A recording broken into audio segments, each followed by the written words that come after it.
না, এটার পক্ষে আমি কখনোই না। আমি সত্যি কথা, আজ থেকে 5 থেকে 7 বছর আগেও বাংলাদেশের মানুষ ইন্ডিয়ান সিরিয়াল দেখতো।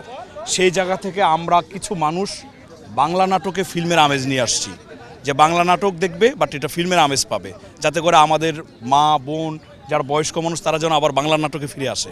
এখন আমরা কিছু মানুষ পরিশ্রম করে যাচ্ছে, সামাজিক কিছু নাটক করছি। এখন এই সামাজিক নাটকের মাঝখানে যদি ভায়োলেন্স বা অড কিছু বা ভালগার কিছু আসে, এটা খুবই দুঃখজনক হবে। আমরা চাই না, ব্যক্তিগতভাবে আমি কখনোই চাই না। আমি চাই যে একটা নাটক করব, যে নাটকটা ফ্যামিলির সবাই মিলে দেখতে পারি। কারণ আজ থেকে যখন বিটিভি শুরু হয়েছিল প্যাকেজ নাটক, তখন কিন্তু সামাজিক নাটক হতো, পারিবারিক নাটক হতো, পরিবারের সবাই মিলে দেখতো। সো আমিও চাই বাংলা নাটক পরিবারের সবাই মিলে যেন দেখতে পারে। ব্যস্ততা হচ্ছে, আমার গতকাল একটা নাটক রিলিজ পেয়েছে, আবিরের বাড়ি ফেরা। সেটা হচ্ছে সকাল আহমেদের পরিচালনায় ইউটিউবে পাবেন।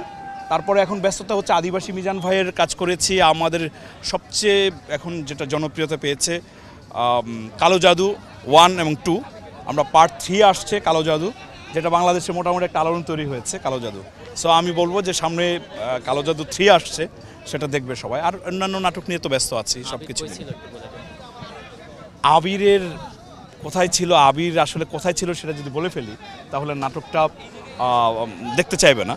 এটা হচ্ছে গ্লোবাল টিভি অনলাইন ইউটিউব চ্যানেলে যাচ্ছে, সকাল আহমেদের পরিচালনায়, সেজান নূর ভাইয়ের লেখায়। খুবই চমৎকার একটা গল্প, খুবই চমৎকার একটা গল্প। আপনাকে দেখা যায় যে সবসময় একটু গ্রামের বা বাস্তবধর্মী ক্যারেক্টার, আপনার নিজের চয়েস নাকি আসলে ডিরেক্টর কল আসে?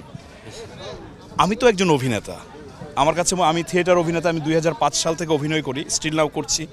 পৃথিবীর অনেক কান্ট্রিতে আমি গিয়েছি, অনেক কান্ট্রিতে, এনএসডি থেকে শুরু করে ইউরোপ আমেরিকা অনেক জায়গায় গিয়েছি, অনলি ফর থিয়েটার।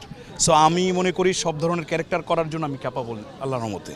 কিন্তু আমাদের দেশে একটা প্রচলিত নিয়ম, যে যেই ক্যারেক্টারে ভালো হয়, ভিউ পায়, সেটাতে ডাকতে থাকে, এতে করে আসলে কিছু করারও থাকে না। কিন্তু মানসিকভাবে খুব যন্ত্রণার মধ্যে থাকি এক ধরনের ক্যারেক্টার প্লে করতে। সো আমিও চাই না এক ধরনের ক্যারেক্টার প্লে করতে। আমি আহ্বান করব যারা প্রডিউসার আছে, যারা ডিরেক্টর আছে, তারা বিভিন্ন রকমের ক্যারেক্টার আমাকে দিয়ে করাবে। আমি এটা প্রত্যাশা, আমি একটা মনে করি নিজে একটা প্রোডাক্ট, আমি বাজারে সুন্দরভাবে নিজেকে উপস্থাপন করেছি। এখন সবার উচিত হবে আমাকে ভিন্ন ভিন্ন আমেজে বিভিন্ন জায়গায় প্রেজেন্টেশন করা। এটা আমার ডিরেক্টর এবং প্রডিউসারদের উপর ডিপেন্ড করবে।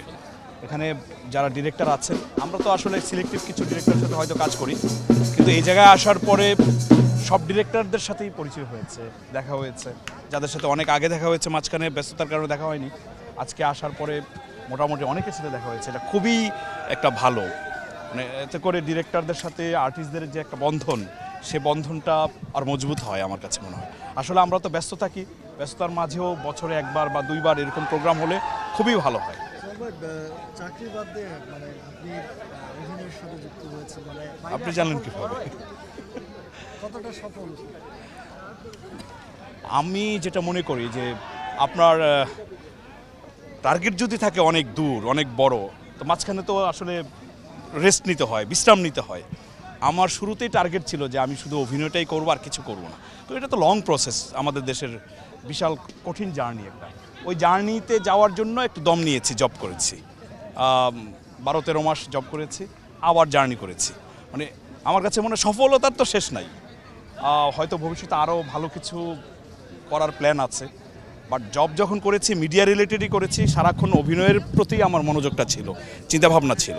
এখন নাটক আমরা যেটা